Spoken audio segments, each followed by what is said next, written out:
हरे कृष्णा सभी को। आप सबका एक बार और स्वागत है श्रीमद् भागवतम की क्लास में। तो लगभग हम चैप्टर नंबर 6 तक कर चुके थे, कैंटो नंबर 5 का। अब चैप्टर नंबर 7 स्टार्ट करना है, लेकिन इसको प्रारंभ करने से पहले भगवान श्री कृष्ण की प्रार्थना करेंगे। तो सभी लोग अपने दोनों हाथों को जोड़ लें और भगवान श्री कृष्ण से प्रार्थना करें। ओम नमो भगवते वासुदेवाय।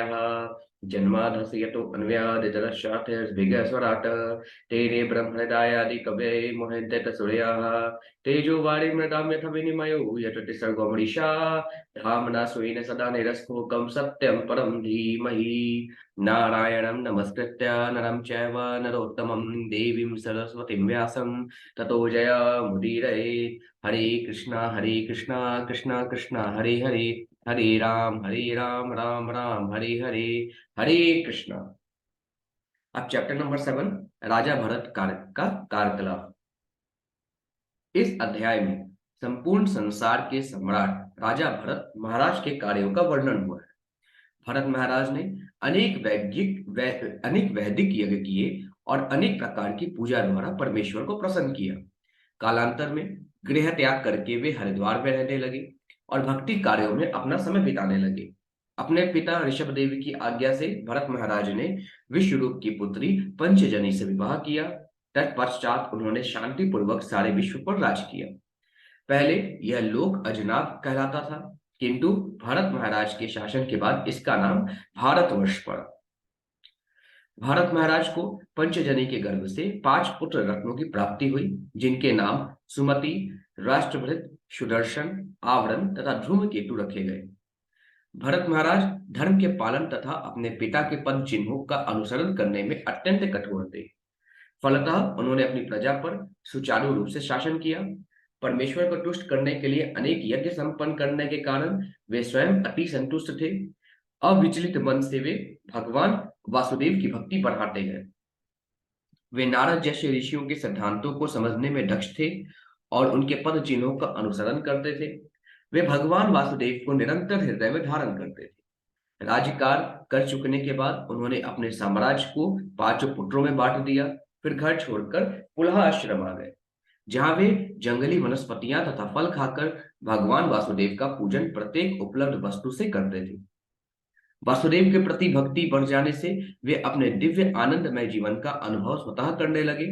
सिद्धावस्था के कारण कभी कभी उन्हें अपने शरीर में अष्ट सात्विक विकार तथा प्रेम रुदन, वपु कंपन दृष्टिगोचर होते थे, जो भगवत प्रेम के सूचक हैं। ऐसा प्रतीत होता है कि वे ऋग्वेद में वर्णित मंत्रों से, जिन्हें गायत्री मंत्र कहते हैं और जिनका लक्ष्य सूर्य के भीतर स्थित परम नारायण है, परमेश्वर की आराधना करते थे। अब सुखदेव जी कहते हैं, श्री शुक उवाच भरतस्तु महाभागवतो यदा भगवता वनी तलपरिपालनाय संचेन्ति तस्तदनुशासनपरः पंचजनीं विश्वरूप दुहितर्मुपये में। अब सुखदेव जी आगे कहते हैं, हे राजन, भरत महाराज सर्वोच्च भक्त थे। अपने पिता की आज्ञा का पालन करते हुए, जिन्होंने उन्हें सिंहासन पर बैठाने का निर्णय पहले ही ले रखा था, वे तदनुसार पृथ्वी पर राज करने लगे। समस्त संसार पर राज करते हुए वे अपने पिता के आदेशों का पालन करने लगे और उन्होंने विश्वरूप की कन्या पंचजनी से विवाह कर लिया। फिर आगे सुखदेव जी कहते हैं, तस्या मुहवा आत्म जानकात सनेर नानुरूपानात्मनः पंच जनयामास भूतादिरिव भूत सूक्ष्माणि सुमति राष्ट्रे भृतम सुदर्शन मावरणम धूमकेतुमिति। सुखदेव जी कहते हैं, जिस प्रकार मिथ्या अहंकार से भूत तन मात्र सूक्ष्म इंद्रिय विषय उत्पन्न होते हैं, वैसे ही महाराज भरत को अपनी पत्नी पंचजनी के गर्भ से 5 पुत्र रत्न प्राप्त हुए। इन पुत्रों के नाम थे सुमति, राष्ट्रभृत, सुदर्शन, आवरण तथा धूमकेतु। फिर आगे सुखदेव जी कहते हैं, अजनाभम नाम तदवर्षम भारतमिति यत आरभ्य वैपदिशन्ति। सुखदेव जी कहते हैं, पहले इस देश का नाम अजनाभ वर्ष था, किंतु महाराज भरत के शासन काल से इसका नाम भारतवर्ष पड़ गया।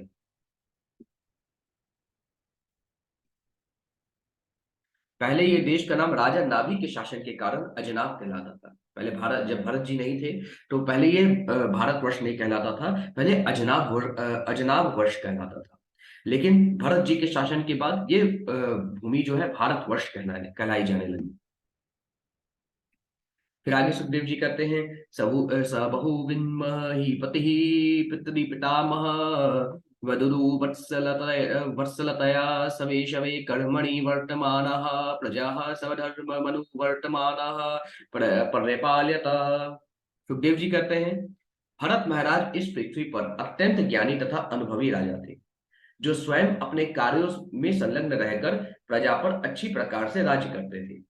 वे अपनी प्रजा के प्रति उतने ही वत्सल थे जितने उनके पिता तथा पितामह रह चुके थे। उन्होंने प्रजा को अपने अपने कर्तव्यों में व्यस्त रखकर इस पृथ्वी पर शासन किया।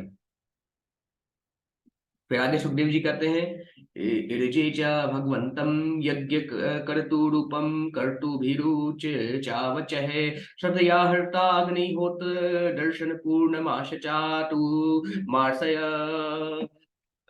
पशु शोमाना प्रकृति विकृति भीरनु सवनम चातुर्होत्र विधिना। सुखदेव जी कहते हैं, राजा भरत ने अत्यंत श्रद्धा पूर्वक अनेक प्रकार की यज्ञ की। इनके नाम है अग्निहोत्र, दर्श, पूर्णमास, चातुर्मास्य, पशु यज्ञ जिसमें अश्व की बलि दी जाती थी, तथा सोम यज्ञ जिसमें सोम रस प्रयुक्त होता था, भेंट किया जाता था। कभी ये यज्ञ पूर्ण रूप से तो कभी आंशिक रूप से संपन्न किए जाते थे। प्रत्येक दशा में समस्त यज्ञों में चातुर्होत्र नियमों का दृढ़ता से पालन किया जाता था। इस प्रकार भरत महाराज भगवान की उपासना करते थे। फिर आगे सुखदेव जी कहते हैं, संप्रचरतसु नाना यागेषु विरचितांग क्रियेषु पूर्वं यत् अत् क्रियाफलम धर्माख्यम परि ब्राह्मणे यज्ञ पुरुषे सर्वदेवता लिंगानां मंत्राणाम अर्थ नियामकतया साक्षात्कर्तरि परदेवतायां भगवती वासुदेव एव भावयमान आत्मनैपुण्य वृद्धते कषायो हविः अश्वढवयुर्गी युर्भिः गृह्यमाणेषु च यजमानो यज्ञभाजो देवांस्तान् पुरुषा वयवेश्व भयधयायत। अब यहाँ पे सुखदेव जी कहते हैं, विभिन्न यज्ञों के प्रारंभिक कार्य को कर लेने के बाद महाराज भरत यज्ञ फलों को धर्म के नाम पर भगवान वासुदेव को अर्पण कर देते थे। अर्थात वे भगवान वासुदेव कृष्ण को प्रसन्न करने के लिए समस्त यज्ञ करते थे। महाराज भरत सोचते थे कि सभी देवता भगवान वासुदेव के शरीर के अंग स्वरूप हैं और वैदिक मंत्रों में जो भी वर्णित है वे उसके नियंता हैं। इस प्रकार से चिंतन के फलस्वरूप महाराज भरत आसक्ति, काम तथा लोभ जैसे भौतिक कलमश से मुक्त थे। जब पुरोहित गण अग्नि में हवि अर्पित करने वाले होते तो महाराज भरत को यह ज्ञात हो जाता कि विभिन्न देवताओं को दी जाने वाली यह हवि ईश्वर के विभिन्न अवयव अंगों के निमित्त है। उदाहरणार्थ इंद्र भगवान के बाहु स्वरूप और सूर्य उनके नेत्र हैं। इस प्रकार महाराज भरत ने विचार किया कि विभिन्न देवताओं को दी जाने वाली आहुतियां वास्तव में भगवान वासुदेव के अंग प्रत्यंग के निमित्त हैं। फिर आगे जो है सुखदेव जी आगे कहते हैं, एवं कर्म विशुद्धया विशुद्ध सतत्व अस्यांत हृदयाकाश शरीरे ब्रह्मणि भगवती वासुदेवे महापुरुष रूपो लक्षणे शिवस्य कौस्तुभवनमाला हृदय गदादिभिरूपलक्षिते निज पुरुष लिखिते नात्मनि पुरुष रूपेण विरोचमान उच्चस्तराहं भक्तिरनुदीन मेधमान रया जायत। सुखदेव जी कहते हैं, इस प्रकार यज्ञों से परिष्कृत महाराज भरत का हृदय सर्वथा कल्मषहीन हो गया। दिन प्रतिदिन वासुदेव श्री कृष्ण के प्रति उनकी भक्ति बढ़ती रही। वासुदेव पुत्र श्री कृष्ण आदि भगवान हैं जो परमात्मा रूप में तथा निर्गुण ब्रह्म के रूप में प्रकट होते हैं। योगी लोग अपने हृदय में स्थित परमात्मा का ध्यान करते हैं। धरते हैं। ज्ञानी परम सत्य निर्गुण ब्रह्म के रूप में उपासना करते हैं और भक्तजन शास्त्रों में वर्णित दिव्य देहधारी भगवान वासुदेव की आराधना करते हैं। उनका शरीर श्रीवस्त्र, कौस्तुभ मणि तथा पुष्पहार से सुशोभित है और वे हाथों में शंख, चक्र, गदा तथा कमल धारण किए हुए हैं। नारद जैसे भक्त अपने अंतःकरण में उनका सदा ध्यान रखते हैं। फिर आगे सुखदेव जी मुनि कहते हैं, एवं वर्षायुत सहस्त्र पर्यंता वसित कर्म निर्वाणा वसरो अधिभुज्यमानं सबतन्य ये भयो रिक्थं पैतामहं यथा दायं विभज्य स्वयं सकल संपन्न ईकेता अतस्व निकेतात पुलहाश्रमं प्रव्राज। सुखदेव जी कहते हैं, प्रारब्ध ने महाराज भरत के लिए भौतिक ऐश्वर्य भोग की अवधि 1 करोड़ वर्ष नियत कर दी थी। जब यह अवधि समाप्त हुई तो उन्होंने गृहस्थ जीवन त्याग दिया और अपने पूर्वजों से प्राप्त संपत्ति को अपने पुत्रों में बांट दिया। उन्होंने समस्त ऐश्वर्य के आगार अपने पैतृक गृह को छोड़ दिया और वे पुलह आश्रम के लिए चल पड़े, जो हरिद्वार में स्थित है, जहां शालिग्राम शिलाएं प्राप्त होती हैं। फिर आगे सुखदेव जी कहते हैं, यत्र वाव भगवान हरि अर्ध्यापि तत्र अत्यानाम निज जनाना वात्सल्येन सन्निधाप्यत इच्छारूपेण। सुखदेव जी कहते हैं, पुनः आश्रम में भगवान हरि अपने भक्तों के दिव्य वात्सल्य वश होकर दृश्य होते रहते हैं और उन सबकी मनोकामनाएं पूर्ण करते हैं। फिर आगे सुखदेव जी कहते हैं, यश्राश्रम पदान युभयतो नाभिभिदृश्य अश्च चक्रे अश्च करनदी नाम सरित प्रवरा सर्वतः पवित्री करोटी। सुखदेव जी कहते हैं, पुलह आश्रम में गंडकी नदी है, जो समस्त नदियों में श्रेष्ठ है। यहाँ इन समस्त स्थलों को पवित्र करने वाली शालिग्राम शिलाएं संगमरमर की पटियां हैं। इनमें ऊपर तथा नीचे दोनों ओर नाभि जैसे चक्र दृष्टि गोचर होते हैं।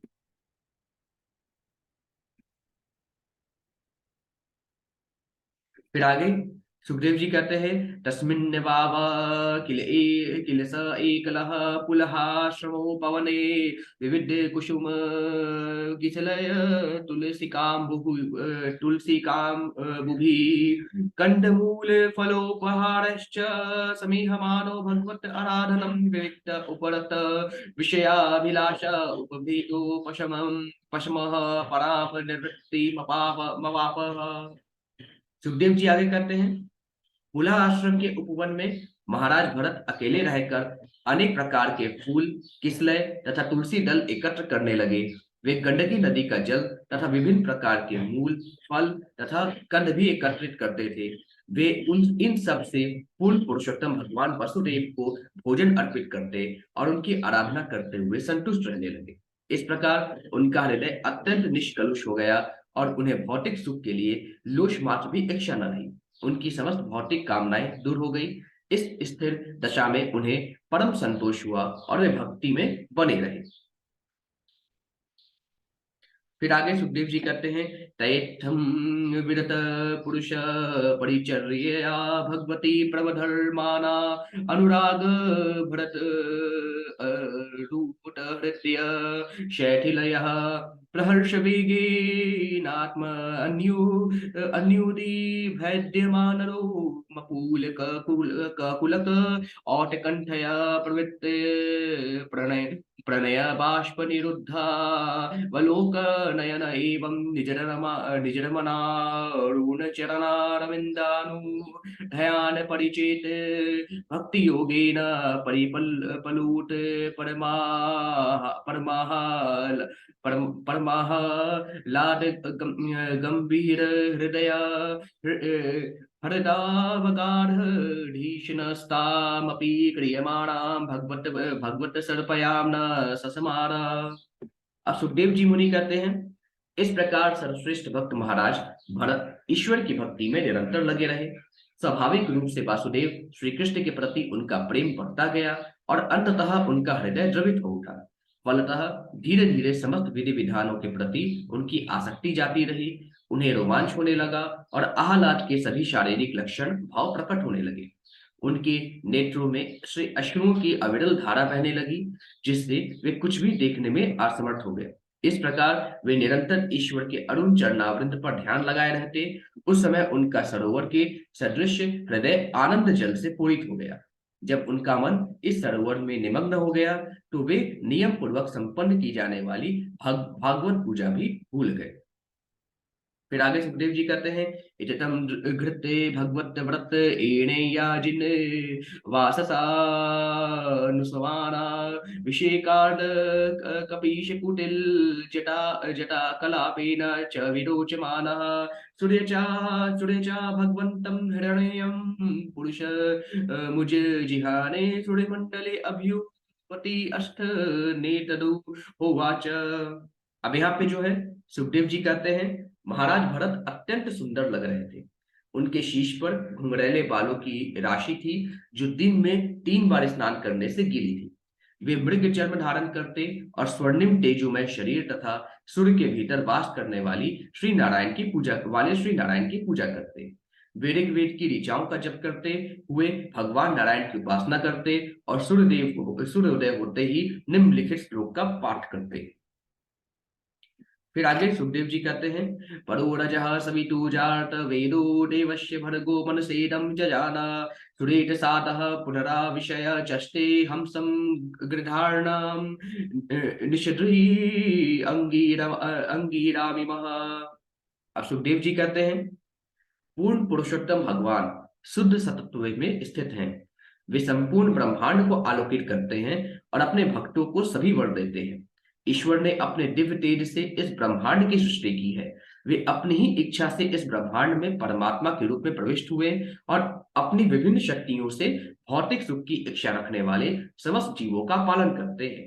ऐसे बुद्धिदायक भगवान को मैं नमस्कार करता हूँ। फिर आगे इस प्रकार श्रीमद् भागवत के पंचम स्कंद के अंतर्गत राजा भरत के कार्यकलाप नामक 7वें अध्याय के भक्ति वेदांत तात्पर्य पूर्ण हुए। बोलिए श्री कृष्ण भगवान की जय, वृंदावन बिहारी लाल की जय, वाके बिहारी लाल की जय, राजा भरत की जय।